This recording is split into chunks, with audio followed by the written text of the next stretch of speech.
So what I thought was better was to share my experiences, because I kind of got this rap that I'm like some expert about DCC.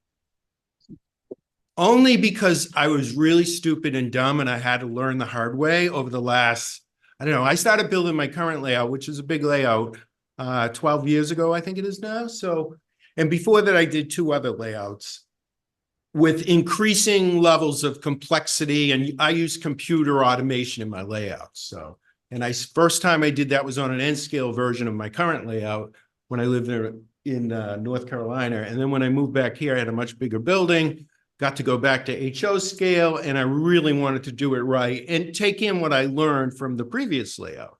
So first thing is, this was one of my control panels, and it worked, but it had a lot of mistakes in it. And later in the presentation, I'll actually talk through some of that. So I want to share my learning issues and hopefully some of the tips and things I've developed over the last 10 years that maybe can help other people as each of you goes forward in layout. Some of this is really general, so it really should apply to any kind of layout work, not necessarily just DCC.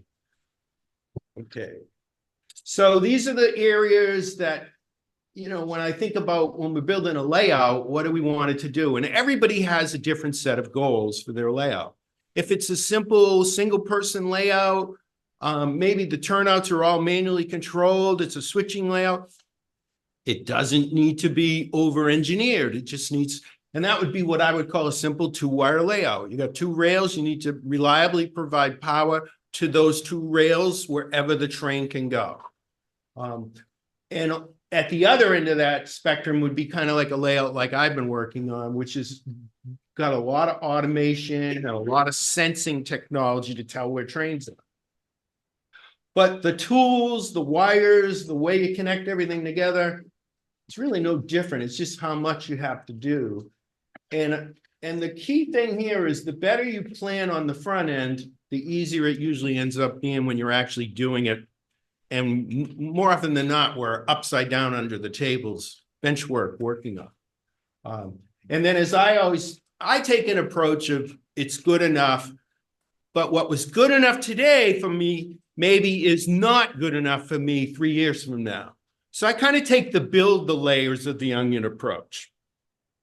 And each level I go up, that area I want it to be better than it was. Or maybe I've learned or want to apply some new things I've learned. Because for me, model railroading is about, I have a technical background. So it's applying technologies that have come into our ability to have access to over the last 20 years. It's been a huge advent of capabilities that are now things that we can do in our homes. They're hobby level capabilities. And they used to be very, very expensive. Whoops. Are you doing it or am I doing it? Oh, fix it again for me then. Got to go back one. Thanks. So the planning, when it's kind of in our minds or on paper it's probably the best time to know what your end goal is. Unfortunately, I think a lot of times, like I know in the past, I get so excited to get something running that even though I kind of have a plan on the front end, I go maybe a little too rapidly towards starting implementation, and I know I did that. And in my layout, I actually started building, I had to build a lot of bench work because it's a multi-level layout. But then I started doing the track work and the wiring from the top down. It's just the way it worked out. So I had my summit with a turntable installed and multiple tracks all coming, 2 main lines coming together with the turntable in the middle because it was at the top of the grade. And in the steam days, that would be where they turned the trains and all that. Well, that was a really complex set of track work and wiring. And since I wanted to use computer control, I had to have sensors on all the different segments of track. So it turned out I started in probably one of the worst possible places to start relearning how to do a lot of these things because I hadn't done them for a while. And the longer you don't do something, at least for me, the less of it I remember. And then I have to, you know, just So some of the tips or things that I understand better now, 12 years later than I did when I started, was where are you going to put the control points? And then, like, where do you put your front fascia panels if you have those? I chose to go with wireless technology, so I actually have no control panels on my layout. I do have an iPad up top that I use that hooks to the computer to do some control at that summit area I talked about earlier. But for the most part, my layout is controlled using basically a browser interface that talks to the computer that runs the software that then talks to the trains. So it's more complex, but it's also more realistic in the sense that I can drive a train with, some of my trains have 5 or 6 locomotives, and there's helpers spread out through the train, and there's steam engines, and they're going up and down grades. I could never do that as easily, or it'd be extremely challenging to do that with, say, an NCE or a Digitrax throttle controller, where I'd have to manage the power on each of those units. Those, say I have 3 steam engines spread out through a train. But with the technology, it acts in between and allows me to do that very reliably. So, and that's probably my only pitch for computer control. The other side of the thing is once you start thinking about having like automated crossing gates or actual traffic control signaling, like whether it's ABS signaling or CTC signaling, your complexity level of wiring will begin to go up exponentially. And the more complicated the layout, the more you go towards a multi-person layout. Another thing to think about is powering all your accessories on a separate booster/bus. So with its own booster, and that way, if something goes wrong on the track, which more than likely will happen, shorting out something, causing either a brake or a booster to shut off, you still have the ability to control the turnouts if they're powered, which on, which on larger layouts tends to be a. So is that LCC? It can be, or it could be, you could be just DCC control of the turnouts. Remember, DCC is stationary decoders, mobile decoders. They're basically all the same, just different addresses. So when we think turnout controls, like I come from an NCE background, so like, the switch-its or whatever they call them. It's just a DCC signal. You could power it from your track power, but then if you have a problem on the track booster, you can't talk to it. But if you have it on a separate booster, you can still send those turnout commands. And that turnout will switch even though the track may be shorted. And so these all matter depending on what level of reliability you want and fault tolerance you want in your layout. So it all comes back to how many people are going to run the layout. Is it one person? Is it your own layout? If it's a small layout, it can be very simple. If it's like the museum layout, we wanted a layout that had a level of fault tolerance. And our goal was, I guess we picked 5 trains to run simultaneously there. So we have our accessories powered separately now than our track is, because we were finding when we got a short on the track, the accessory packets were not going to the turnouts. The computer thought it sent them, and then the turnouts would not be matching. So we got into reliability issues. Even though we didn't need a lot of power for all that, it made more sense from a reliability point of view. Polarity matters in wiring. It matters in rails, because we know if the 2 rails touch each other, we get a short. So if somewhere along the path of our railroad, we loop back, we flip the rails back, a reverse loop, a Y, we're going to end up with a short if we don't do something within the wiring to prevent that. And some of the primary products, and I know there's other companies have their own products, but, and again, I kind of back on some of my past experience, PSXs have been around for a long time and PSX auto reversers. So each of those is a circuit breaker. The TSX, and the new one works similarly. It's got a little bit more jazz in it. It's got its own challenges, but this is a single pole, single throw switch with a little microprocessor sensing the power being drawn through it based on what you configured it for. And if it goes above that level for a period of time that's predetermined, it will open the switch for about 2 seconds and then automatically try again. And there's a little bit more involved in that, but that's generally how it works. And those have done a very good job of dealing with intermittent shorts that occur on layouts when, say, a derailed wheel rolls over a points of something. It gets a quick glitch. Often they'll auto reset, and we see this at the museum all the time, where we also use keep alives in the locomotive. So the keep alive will keep the train moving a little bit, and usually the wheel will actually get put back on the track at another turnout. A lot of times you never know the derailment was there unless you can go in and see the lights flashing.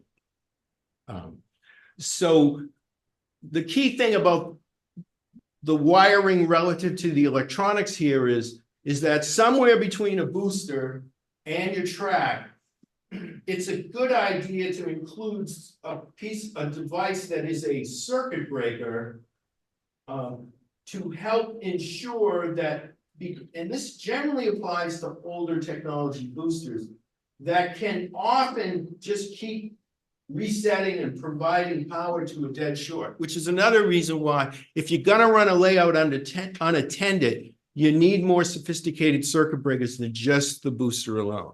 If you're running a small layout and you're only running it when you're there, you can probably get away with just the booster going to the layout. Not the best practice, but it's not terrible either. Just to recap, there's another thing going on sometimes we run into in layouts, and that's called like ground loop problems. This is a real big deal when you start hooking computers up to local nets, and depending on what kind of power supplies you're powering your boosters with. And each vendor kind of has their own terminology that you have to follow. But the general thing, and this kind of goes back to the AC, is it AC or DC thing? If we know house wiring, we have a hot wire, it's supposed to be the black wire. We have a neutral, it's supposed to be the white wire. I'm talking 120 volt house now. So we've already split the incoming poles. We have a neutral, we have a hot, and we have an earth. And in a house, you tie the earth and the neutral at the first point they enter the home, wherever that is. And you're only supposed to do it at one point. Earth, when people say earth, they really mean it's tied to the planet, earth ground. A lot of times in wiring and electronics, low voltage electronics, people will say it's ground. It doesn't mean it's earth ground. And that's an important thing to keep in mind. Most of the time, it doesn't matter to us. Occasionally, it can create these so-called ground loops. You get a potential between two different grounds because those grounds aren't earth ground, or one might and one might not. So usually, and this is a good way to look at one of these. In the old days, we used the transformers to, and some of them, and I think I was at your layout, you're still using it. It's essentially an AC transformer. It's in a nice package. And I was using one for a while on part of my layout too. But more and more today, everybody uses these little, this is either a 5, 6, or a 10 amp one. So you get these on Amazon or wherever. They usually come now when you buy like a small booster or something, they usually ship something like this with it. 3 wires in, 2 wires out. So somewhere either they're isolating the ground, some are isolating the ground or the negative. So we get a positive and a negative out. We got DC on this side. We got a house current coming in on this side. Depending on the one of these, you have to measure it. You measure your ground side to the earth conductor input, and you'll know, is this an isolated or does it actually connect the earth to the negative pole of the DC side? So the challenge you can run into is if you have multiples of these around a layout coming in at different points, you may develop a potential difference. But the general rule is most of these, which is why actually most of these are isolated. Not always, but it's easy to tell. If they're isolated, generally speaking, you have less problems, but you do if you have multiple boosters, you have to tie. They usually tell you there's a screw on them somewhere or there's a connector port that you tie to reference the boosters together. Now, if you're powering all your boosters from the same power supply, the negative side and the positive are going into each of those from the same power supply, you're essentially doing the same thing too. And just one last thing about, if you have a booster that's say a 5 amp booster, putting a 5 amp power supply in front of it is okay, but it's not the best thing. You really should put in more. So my rule is usually 50% more. So if I had 5 amp booster, like an 8 or 10 amp, same thing. This is like $5 more than this, 15, 20. So, and that has to do with, this is another thing we ran into at the museum. When you get a short, you're getting a lot larger current for a short period of time, but it can sag down an underwhelming power supply and cause other issues on your layout. Now, that's generally not a big deal unless you're trying to do other things where you have some automation in the layout, or you have multiple users and one user thought he had a turnout throne, but he really didn't because the power supply went through a sag period. It just didn't get the job done. I'll touch more on the rail-to-rail polarity too, but the best way to think about our DCC is always putting power to the rail, whereas AC, there's a neutral that has basically 0 volts on it, and it's got a signal that's going around it, a sine wave signal that is going from, it crosses at 0, it goes up above 120 and below, and then the RMS voltage using the formula, it comes out at about 120 volts. So if you think about it, it's not really providing power all the time, the same amount of power. It's somewhat inefficient in that. Whereas a DCC signal is more like a square wave, complementary square wave. So one rail has the negative pole on it, while the other rail has the positive pole. And then it flips very rapidly to the opposite. And the time between the flips is what gives us the data content. And that was in the other presentation. The point about that, though, is from a power point of view, it's very efficient. Any particular questions? Good. So the tools of the trade, a couple of the key tools that I use are these. One is the strippers. And these are like a $25, $30 item, but they're designed to allow you to easily strip the various sizes of wire, either solid or stranded, that would be used in the power buses. So from say, in my case, I like to use 12 gauge wire for most, and I use stranded now.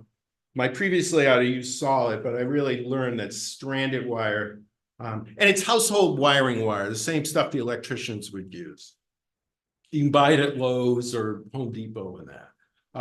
But by using these strippers, you always get a good clean strip. You don't nick wires and all the other things that go with that. And another key thing is I use various types of terminal strips, and I'll show you some of these. And crimping, these little T-crimps and then the little spades that go on the smaller wire, so that I try to minimize any soldering I have to do in general and make sure I do it on the bench as opposed to under the layout. These techniques also allow for easier and better troubleshooting. And finally, whenever I'm doing any wiring on the layout, I have my layout with power on, and I usually have either a locomotive running with sound going, or I have a DCC meter that I can see.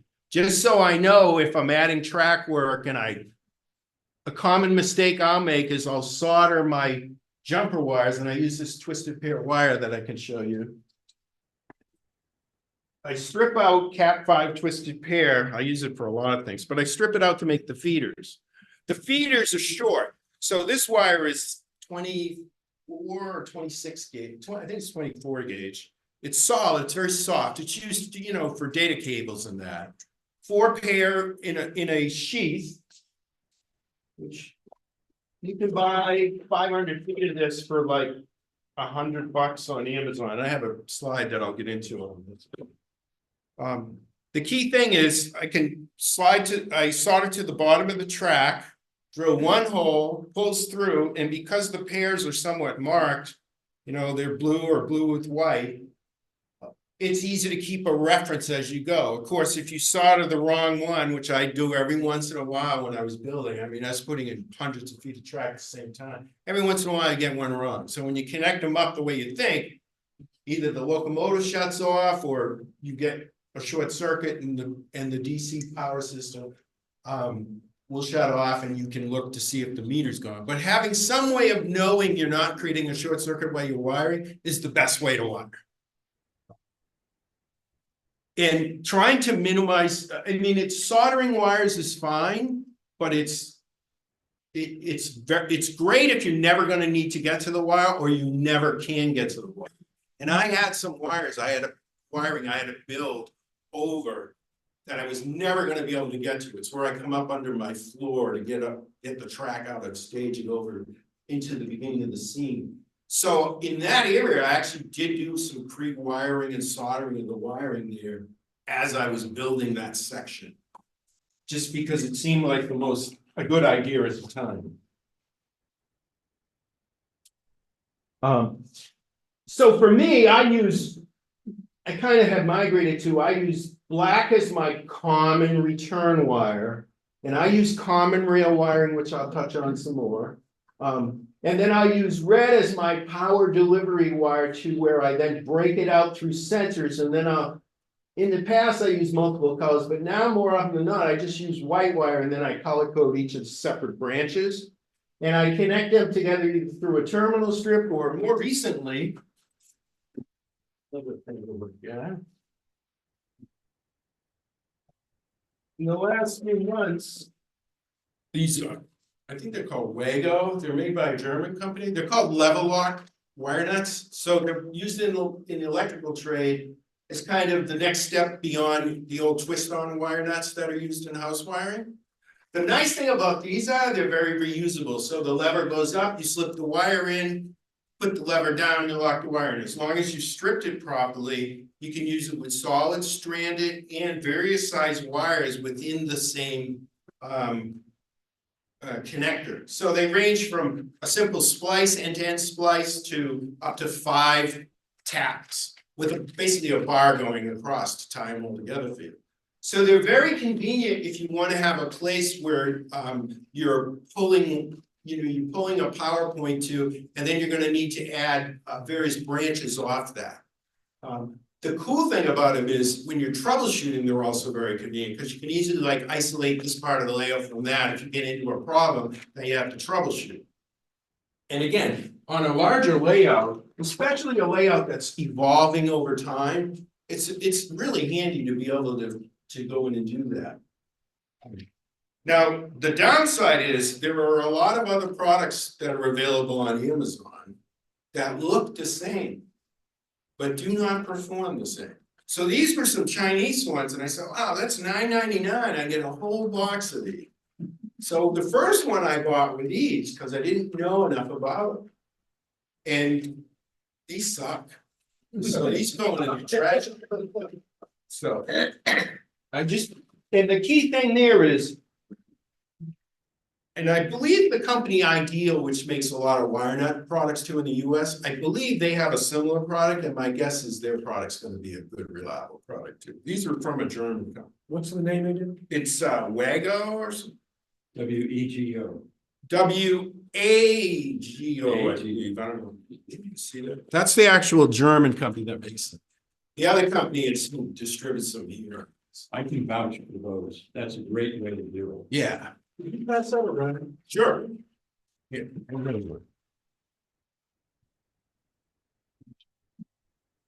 think pretty much.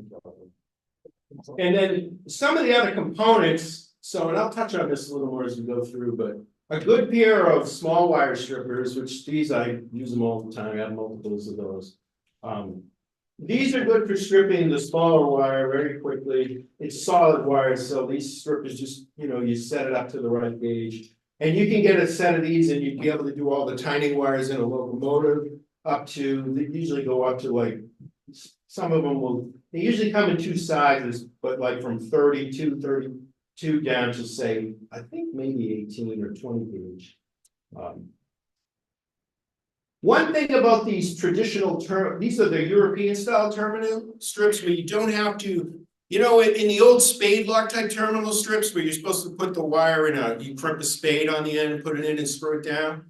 These terminal strips were designed that you could just strip the wire, put it in and screw it down. But with copper wire, I'm sure many of you know this, over time it'll loosen up because the copper is kind of plastic. It's always kind of oozing over time when it's under pressure.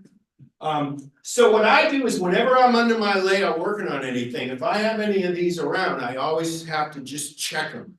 And we did that also at the museum too. So, and over time, you won't see much movement over time, but at first, like a day after you put them in, they're gonna be loose. No matter how tight they were when you did them.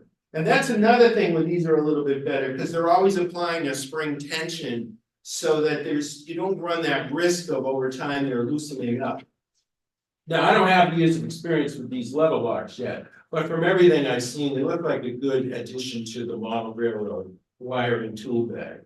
And then finally, depending on the span of the wires under your layout, usually, we route them through the holes we have to drill, and I didn't show the drill bits you need and all the screwdrivers you need, but we all know we need them.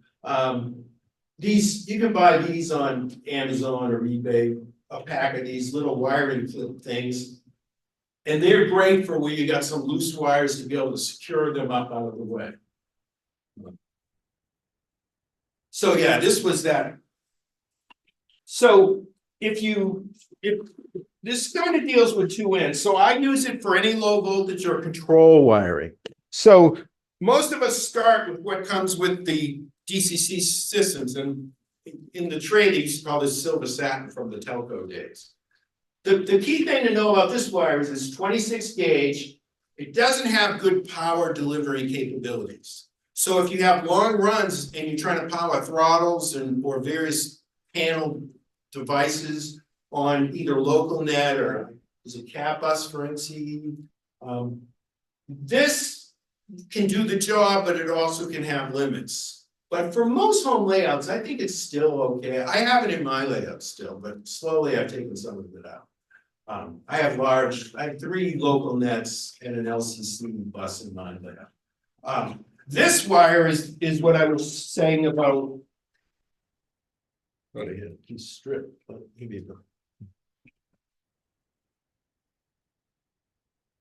No. So anyway, if I was on the track.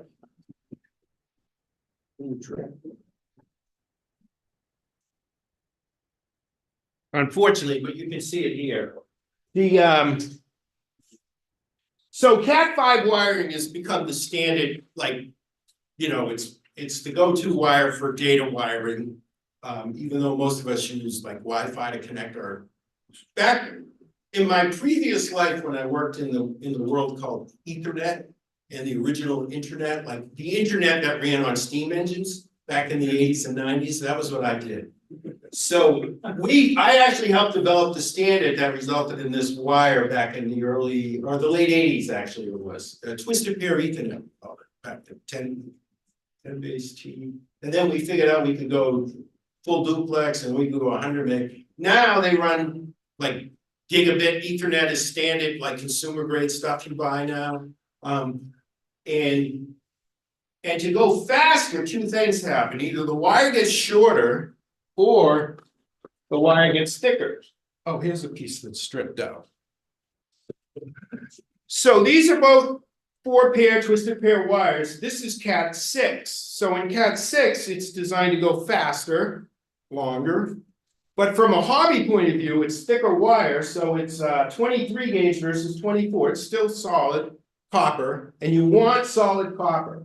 There's there's knockoff stuff, just like those crappy connectors. There's knockoff wire on Amazon or eBay that you could buy. And from the outside, it looks the same, but it's actually just copper copper plated aluminum. Don't buy aluminum wire. It's no good for what we do. Don't wire most of the. And don't wire, that was the other thing, right? They were doing aluminum house wire for a while, and they found out that wasn't good. Basically, I use this to connect my sensor boards together because I like it gives me more power carrying capacity because the sensors are scattered around the network and they draw power too. So I use about 5 amps of power to run all my sensors and accessories in my layout. What else can I tell you about this? So the simple answer here is you can buy this, or buy a box of this, or you could just buy like 100-foot piece. And then you can cut this up, you strip it, you rip it out, there's a little string in here. Once you rip it, you can keep ripping it, cutting your wire off. And you've got 4 nice feeder wires. Or you can use it to connect like the power your turnout wiring from your turnout controllers. Or pretty much anything else you gotta do at a low voltage.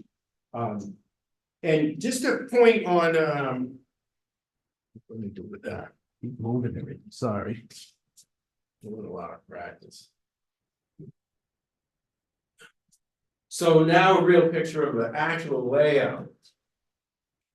So looking at, so this is the center siding, one end of a center siding at a location called Midas on my layout, which is modeling the Donner Pass route on the from Colfax over the summit at Northern to Truckee in early 1950s. So steam and diesel. So on my layout, I have a lot. If you look underneath, so there's the top. Now, if this was just a simple, I was running it with regular throttles and I didn't care about signals working properly. This could just be done with 2 wires, a red wire for one rail and the black wire for the other rail. But because I use all the things I've been touching on and I have power turnouts, I have signals that have electronics that interact back from the computer, the sensors, these little black things are the current sensors. I have a lot more wire for not a lot of track. And when you get into other areas of the layout, it gets even more confusing. And unfortunately, things start to get messy. So that's where having some level of knowledge and documenting what you're doing really starts to pay off later. Because now I go back and look at stuff I did 10 years ago, and I'm like, why did I do it that way? And some of it I've actually redone. I've actually redone a lot of my wiring over the last 3 years. But that gets into a whole nother story of learning about power distribution issues with boosters, which I'll touch on later. So in this layout, I have multiple levels. So this is like I guess it's second level up. So I have track under it and I have track over it, 2 other levels above this. So what I do is I use the track above to act to hold my LED lighting, which you can see a little bit of it there. So I actually have LED lighting along here, which is lighting the one below, and it would be above this too. And I'll show you more on that later. So there's a wiring bus that powers that. There's the main track bus, and I have common rail, so I only have to gap on one side because I'm within one booster. And the red wire brings the power. They're hard to see here, but there's a thick red wire. Sometimes I use a number 10 wire if it's far enough away from the booster to bring the voltage to where I distribute it, which again, it's hard to see here, but there's a terminal strip there. There's a whole bunch of these little current sensors that then those are fed back through the Cat5, and you see some color coding on it. They go back to a local net sensor board. I use Railroad Circuits products, both local net or SB, whatever they call their own little bus. It's local net though. And then I also use some of the new LCC products. I wanted to learn about those. I got 2 cobalt turnouts. I started with those, but I went back to tortoise turnouts because I had a lot of reliability issues with these. But they work the same. And the turnout controller is somewhere to run these, and I don't know where it is on the thing. And here I still had frog juicers in, and I'll talk about frog juicers a little bit later too. So the frog juicers have to be powered by the track power bus, but they've got to be on they can't be after the current sensors because they draw power. So hence you have to deal with all this, and what it creates is a lot more wires. And you can see the extensive use of these T-tabs. And I like them because wherever the wire drop was, I just go up and I crimp on a T-tab. I don't have to strip any wire to do it. And then I crimp on the male spade lug onto the bottom of the feeder wire. I'll cut the feeder to the length I need and pop it in, and you're good to go. So, and I do a feeder on every piece of track. So I try, now there's a few cases where I'll solder the rail joint because it's a really short piece of track and I'm not gonna add a feeder. But for the most part, I don't want to solder my rail joints because I need my track to be able to move around a little, because my building can grow and shrink about a good 1/4 to 3/8 of an inch over the distance of the building. It's supposed to be barn. So, and all the woodwork in there. So and that's another thing to think about with gaps. Sometimes you need gaps just for expansion. So, any questions about any of this?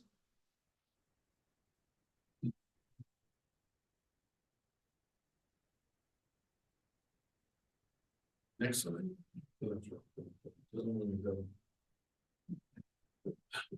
So here's a process of evolution. So I touched on the 12 gauge stranded. You see a lot of, so this green wire, the black here, and these, there's a terminal strip here.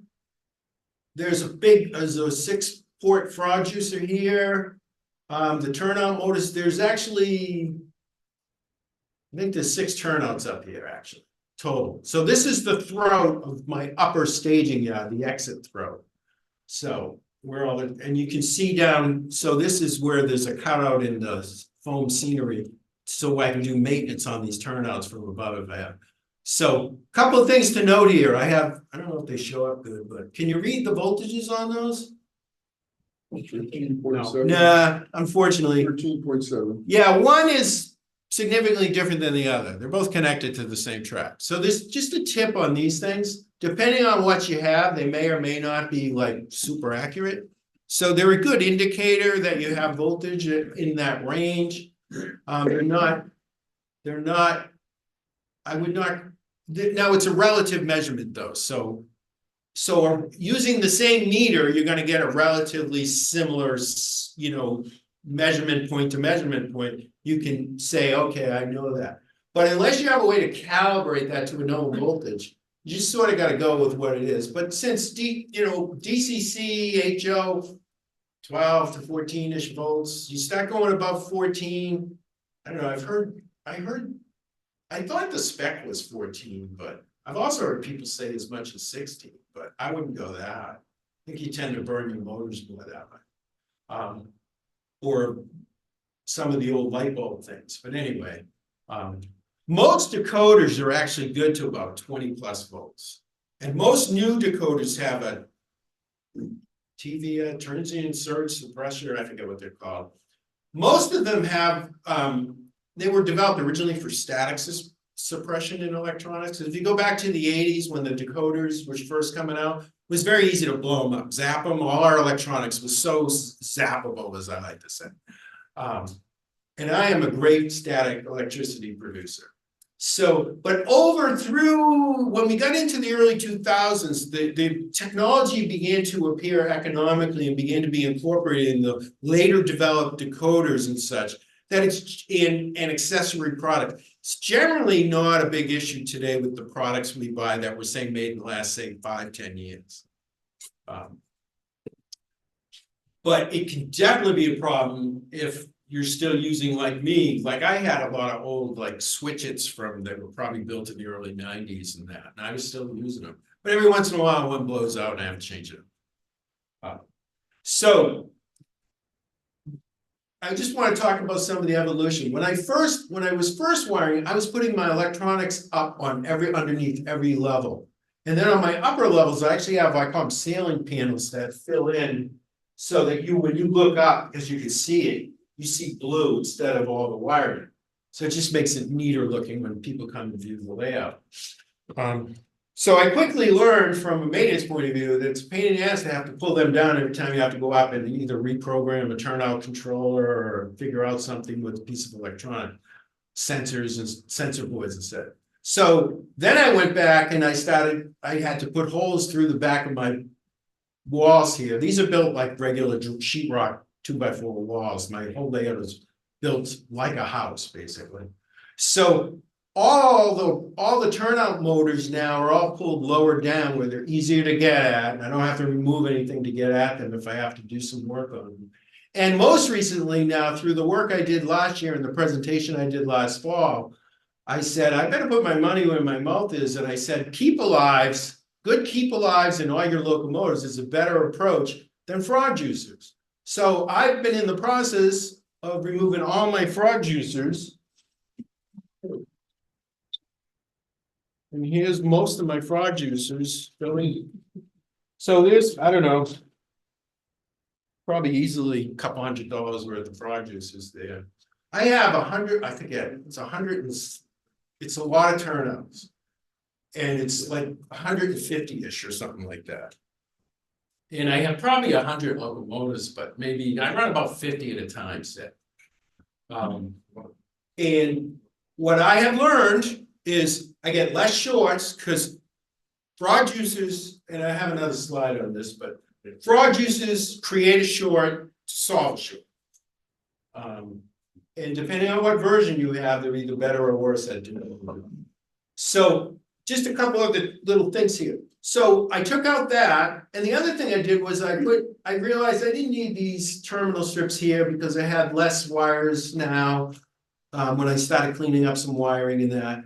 I did a better job of securing wires with those little clip things I was showing earlier that you put around the wire and screw up into the bottom of it. And I actually put some of these level lock nuts in here and got rid of these screw terminals. And I also cleaned up and did a better job securing and isolating my LED lighting, which is what this wiring here is. So these are slightly different angles of the same location, and that's looking down at it. Any questions on that? So this is more so this is that. So, and I really think this is key now to think about in thinking just in the DCC era, which is when I got back into model trains because DCC came out. I said, that's cool technology, and I think it's really cool to do that.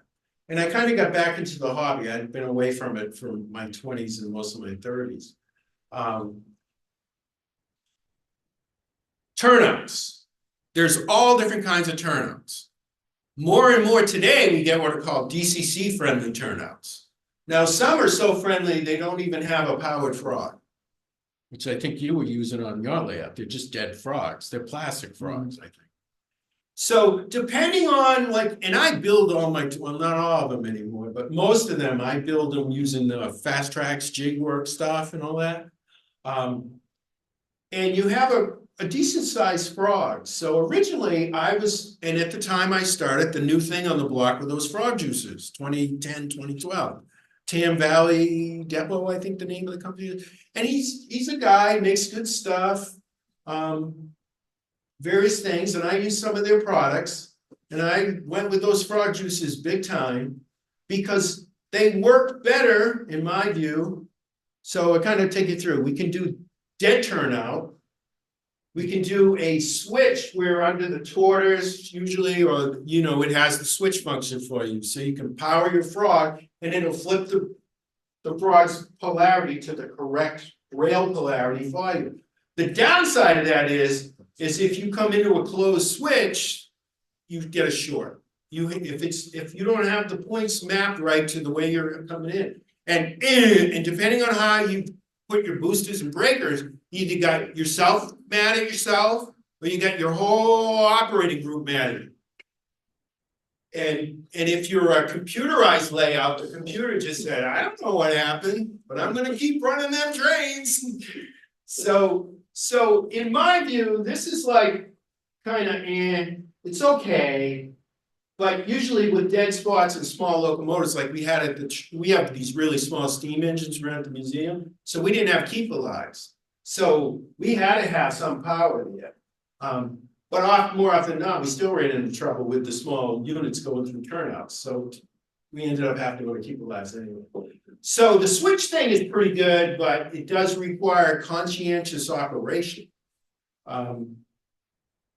The frog juicer kind of takes that problem away. You don't have to think about it. So you can plow through a switch, and a lot of times you won't even get a derailment if you go through a switch, depending on how solid your switch control pin is for the points. Just a tip on frog juicers. Version 1 frog juicers, they have like a 5 amp current spike when they go for about 500 nanoseconds. Doesn't sound like a lot, but if you're powering a big layout and everybody's moving and you hit one of those things, it can create other issues. So if you've got in a layout when you're running, if you've got these weird things, and this is what we were running into a little bit at our museum layout at first, and it took us a heck of a time to figure out what was happening. And we didn't have frog juices, but we would get a short every once in a while, due to something with the track work or whatever, and it would just screw everything up. And we're like, why didn't that turnout switch? Why didn't this happen?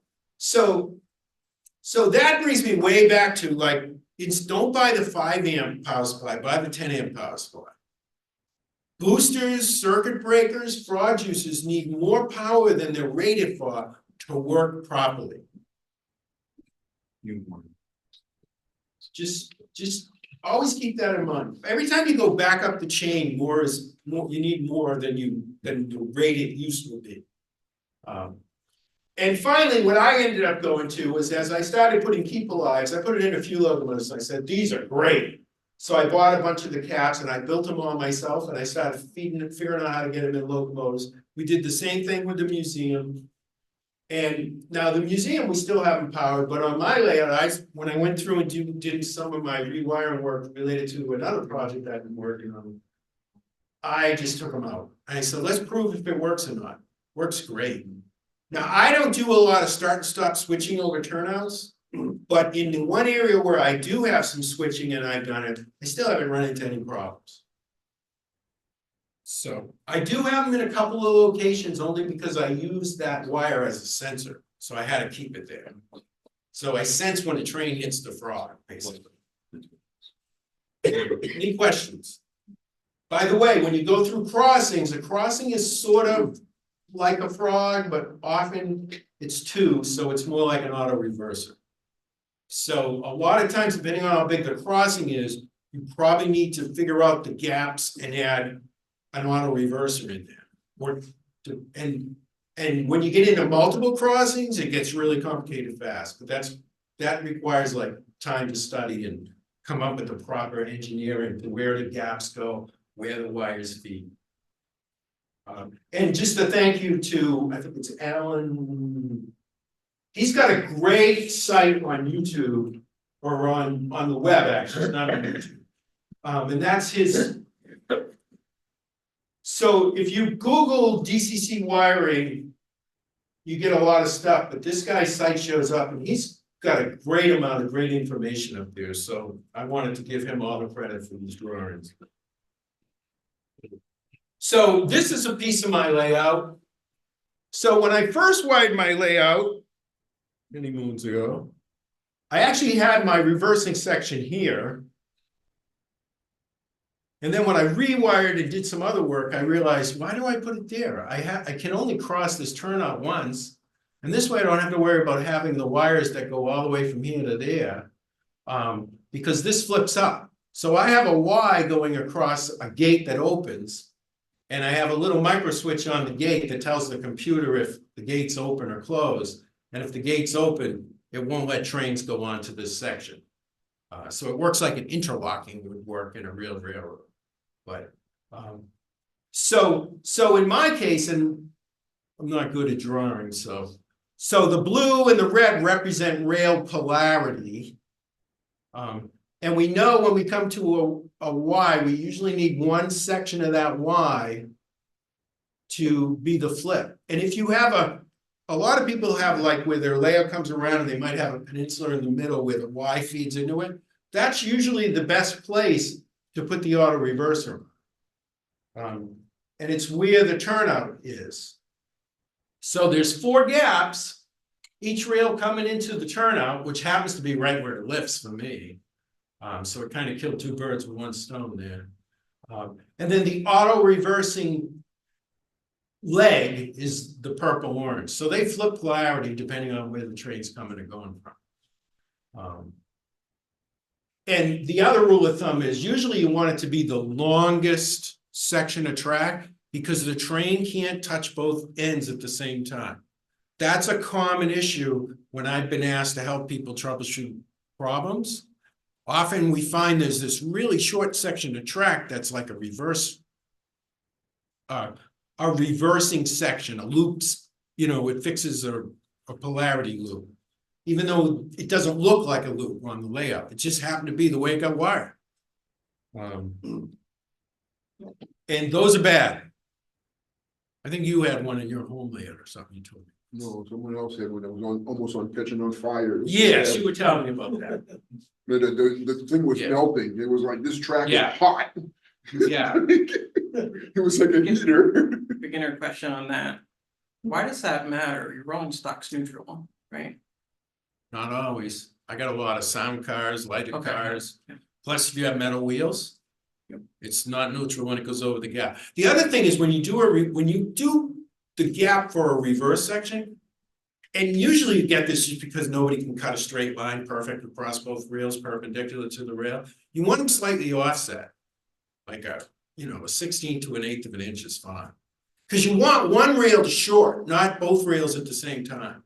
Because it can trick the thing, but they're usually, nobody's that good, nothing's that precise. I mean, we're talking like, thousandths of a second here, millisecond. So yes, so even though and I actually have in my big staging yards are reverse loops. Originally, I tried to do them on the throat tracks coming into them, but I found out my trains could be too long.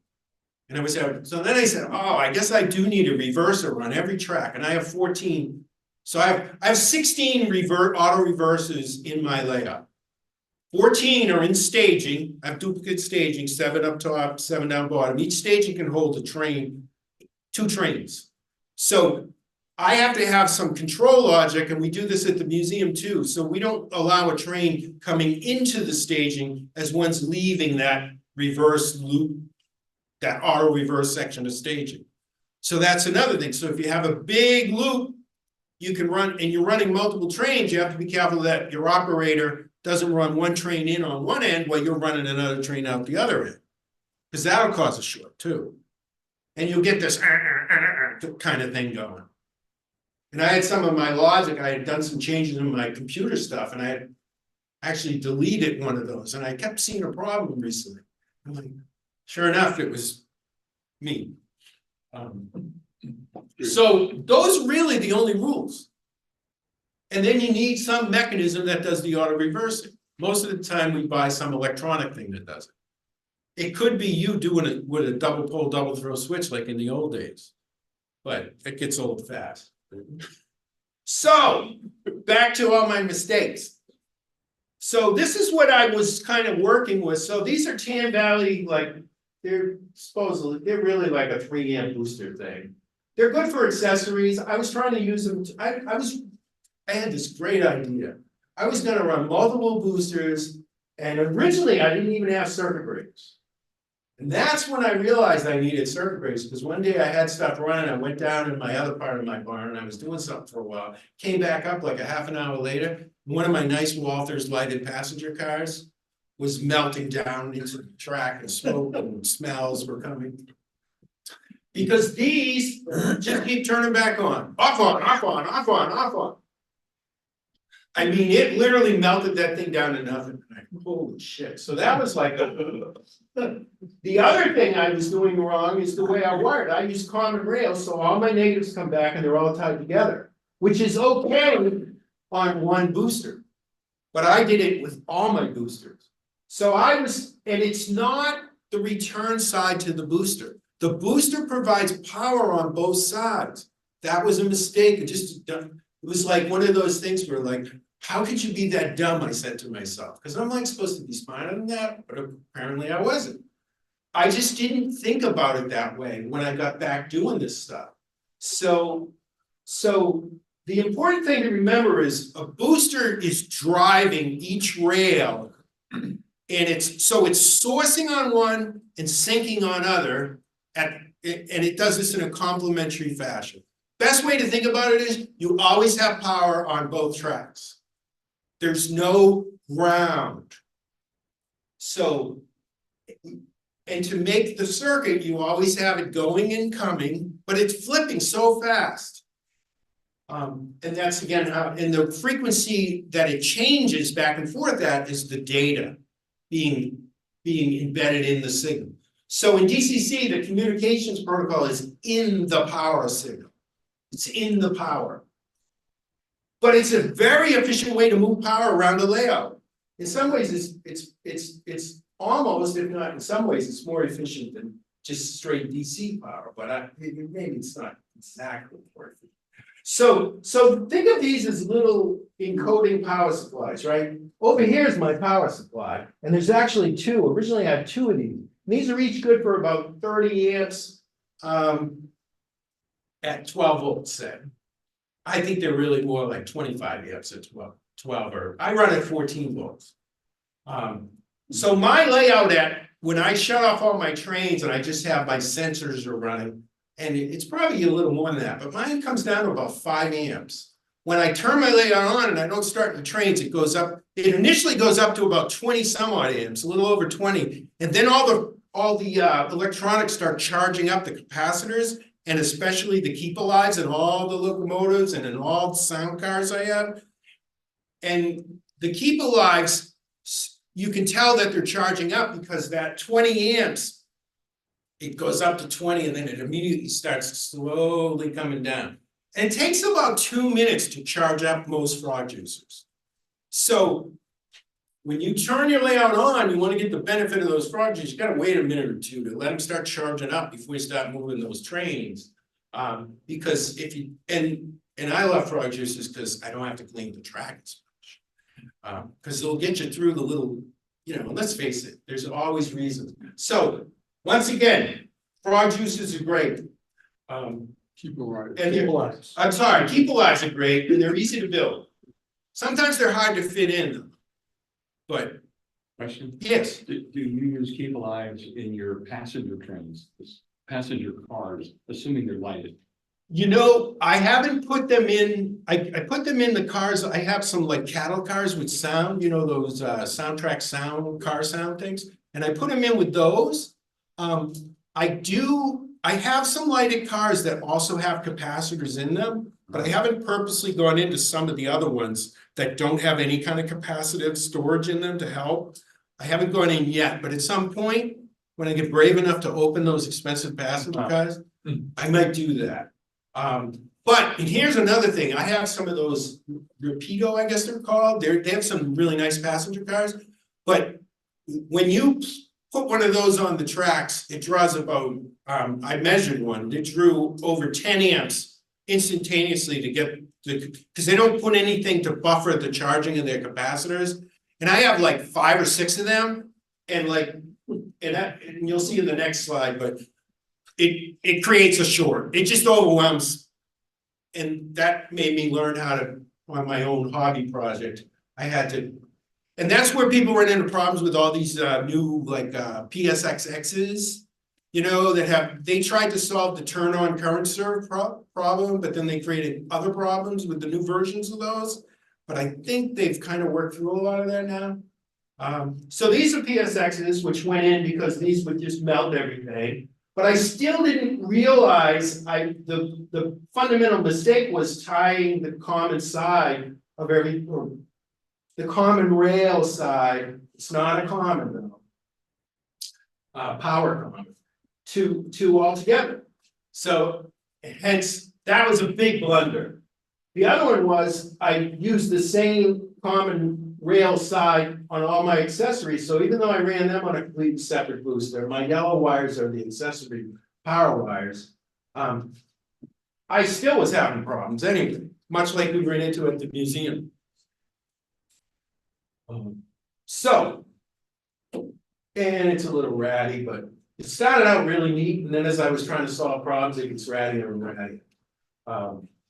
Now I have, let's see, today I have 4 panels underneath my layout, but as you'll see, what else can I say? Oh, and I originally had all these different local nets, because and it wasn't, and this led me to actually rip out my sensor. I was using Team Digital sensor products that are local net compatible. Well, I ran into a lot of problems with those, and then I got in touch with the railroad circuits. Is it Dick? I think his name's Dick. Yeah, Dick. I don't endorse a lot of products. I endorse his products. He knows what he's doing. They're great products. So if you want any kind of sensor type technology, whether it's local net based, and now he's the one, maybe there's another company now producing LCC based products. And I've used both. They're great. So I migrated over years now, because I didn't want to shut my layout down. So I've been migrating my layout from kind of this original look to this is where I'm sort of at now. This picture's a couple weeks old. I did some more cable management work. But so what I did was here now. Now, I did this in the pandemic as a hobby project. I wanted to try something new. And I hadn't done electronics design in 30 plus years. So these just use an Arduino microcontroller. But this does the job of a booster and circuit breakers and auto reverses. It's very programmable. And it has some nice, simple multicolor LEDs that tell me what's going on. So if you go back to this look, see, they're all red LEDs. Not ergonomically thought out for about, how do I know what's good and what's bad? Well, oh, this one's bad because that red LED's on. But if you're running around really fast and somebody's yelling at you because you got like your buddies over running a lot of training, it's like, so I wanted something where because I have to run around and make sure if something goes wrong, I needed to be able to spot it fast and get it. It's usually a derailment, but figure it out, fix it, so I can get the computer going, get everything running again. And I usually don't shut the computer off when I have a problem. I usually just, and we do the same thing to the museum. A lot of times you just fix it. So anyway, I went to double pole circuit breakers / boosters.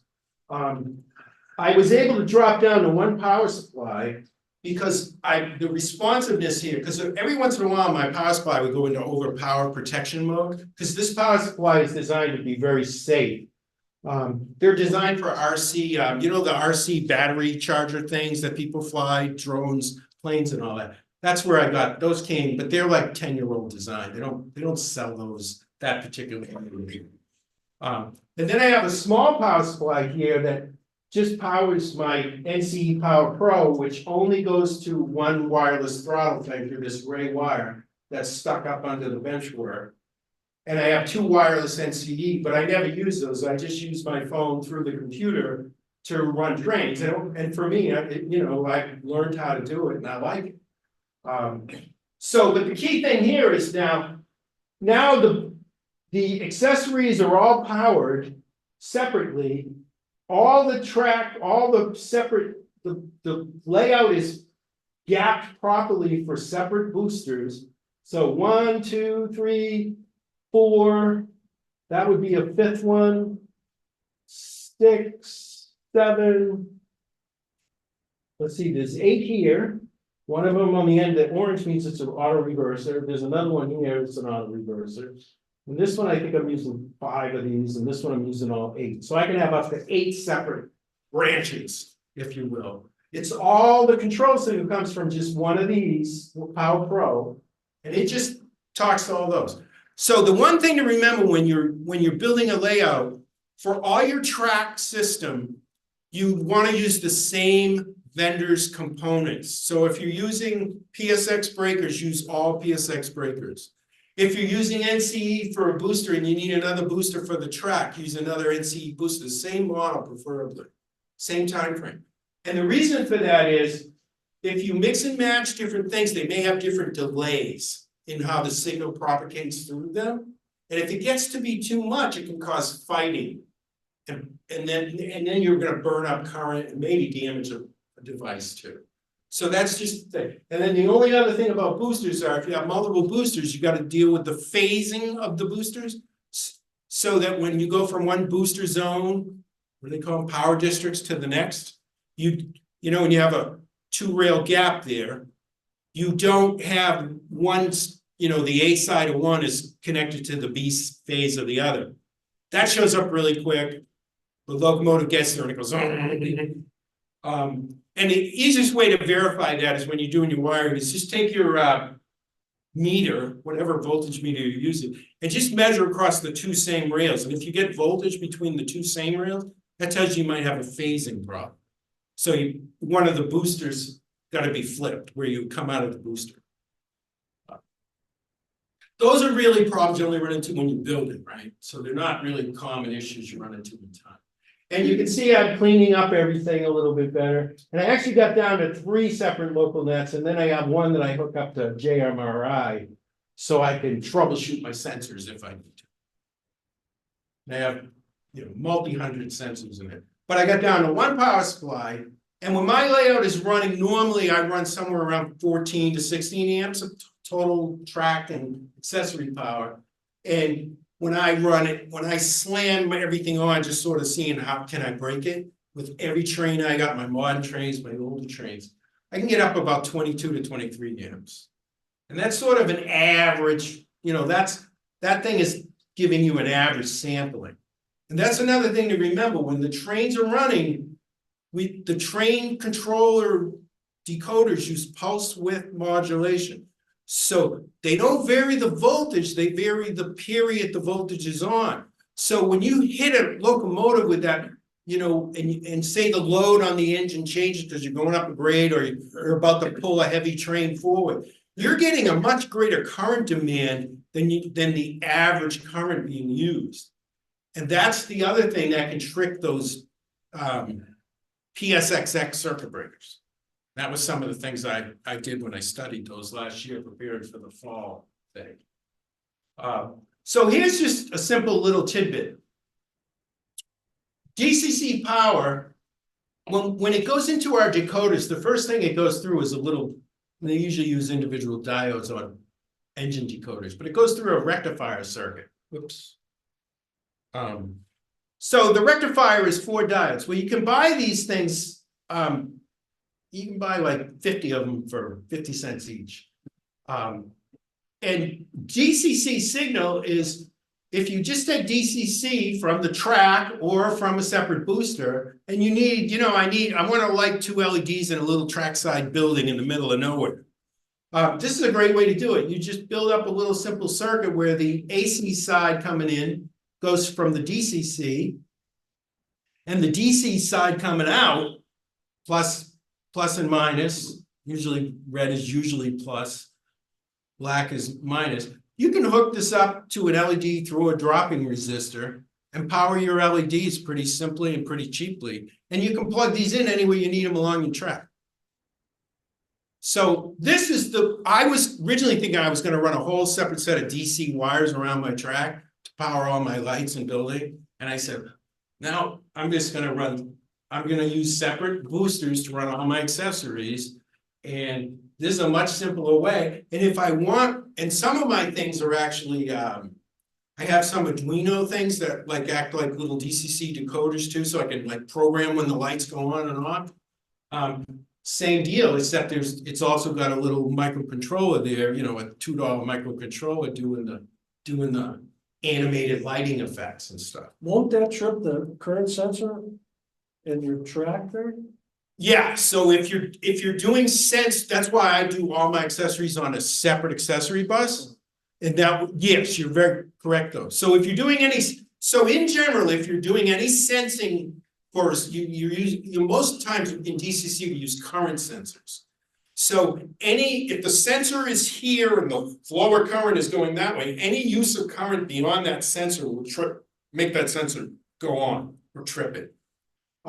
So what you have to do is and this is why you end up with a lot more wire when you do sensing in the layouts, because now, like say your frog juicers or anything that's gonna use power ahead of that, you have to have that before where that sensor is in the flow of current. You're powering it off your accessory bus, not off your track bus. In my case, I have separate accessory buses, yes. Accessory bus is DCC. They are DCC. It's no different.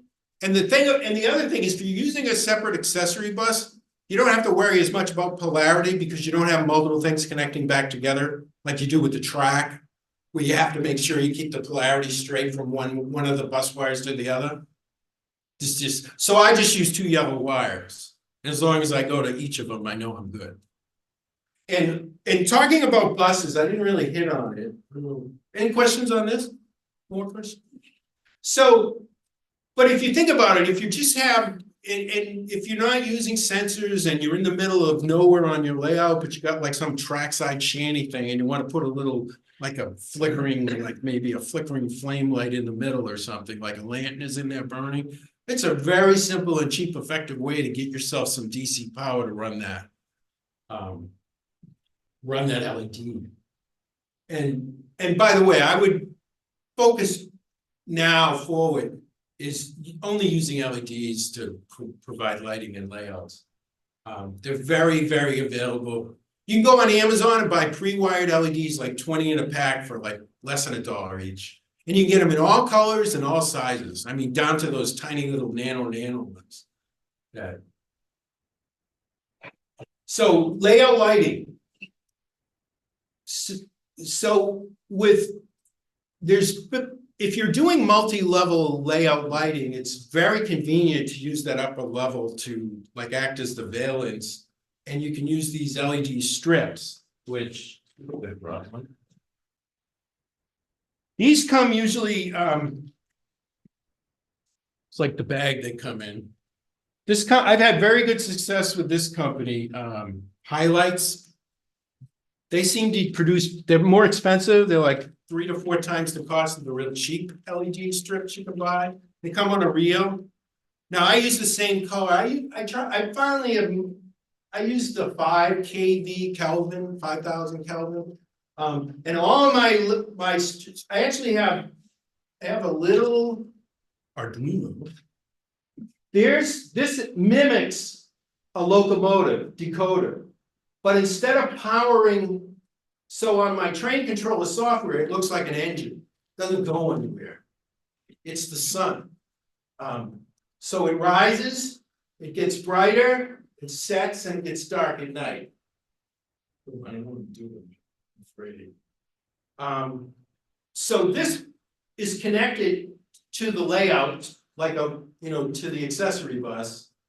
And then it connects, I just modified these dimmers. Normally they have a knob on them that moves a rheostat that is a little, whatever, like a big transistor in there that pulses. Because all dims are dimmed, not by varying the voltage, they're dimmed by, just like the locomotive engines, by varying the period of the time the voltage is on. So when we use 12-volt LED strips, make sure you're not using any more than 12 volts, because it just gets burned up in the little resistors on these strips. Yeah, hand that around. If you look at those, you see 3 LEDs and then you see a little resistor. And you can cut those up. And by the way, these are a great thing if you want to cut them up and use them in buildings too. Because every 3 LEDs, there's a little tab thing there where you can cut them. What else can I tell you? Oh, my big problem I ran into was my layout kept shrinking, and these things usually come with sticky tape on the back. So it becomes a challenge to make sure they stay where you put them. So, and I'm still working on the best solution in my case. So the key thing here is don't use more than 12 volts because it just makes them get hot, and it's that little resistor on there getting hotter and hotter and hotter. So you're wasting power and you're putting heat into your layout room. So if you do use dimmers, they need to be pulse width modulation dimmers. And one thing that I learned, I used to use the same power supplies I was powering my layout with. I had like 3 of them here to run all this, because I use about 800 watts of LED lighting right now. And I could be a little more if I did some more of my lighting, but I learned a while back, just doing PC stuff. The power supplies that people use, you know, like there's the hobby of building PCs and all that. You can buy all the components on Amazon. For like well, when I bought these, this is a 750 watt, and I have like a 850 watt as a backup to this. Like you can buy these things for like $120 or so. They're very inexpensive, but they're very, very safe. So power comes in. These things are so quick to trip if there's like a problem. And they basically produce 12 volts, and then they have little converters on them that will create the 5 volts or what. But modern computers use an awful lot of all 12 volts. So now these power supplies are basically a big 12 volt power supply, which is perfect because it's regulated to 12.000 volts. And it's a very responsive regulation in them, which is perfect for what we want to do. Because if you think about it, when we're pulsing these lights on and off, the current demand is changing rapidly. And depending on how the frequency of the pulsing you're doing, you can create some very sharp current pulse demands in your system. Which is another reason why, if you can, you want to try to keep your LED lighting away from your track wiring, so you don't get cross coupling of the various pulse frequencies, if you will. And one other thing is I put fusing in here because originally I didn't use these power supplies, but I still think it's a good idea. So these are like marine fuse panels with those, you know, like in a car, the bus plug-in fuses. And it's just another level of safety. And these feed out all to all the pieces of my layout. So the way I have it set up is when I have my trains running on a timetable, I can also run trains. And when I have my dimmer enabled, and I run a 6-to-1 fast clock. So in 4 hours, I've run a whole day, and I went through morning, day, night, and I can either have the moonlit night or the not moonlit night. And that's my presentation.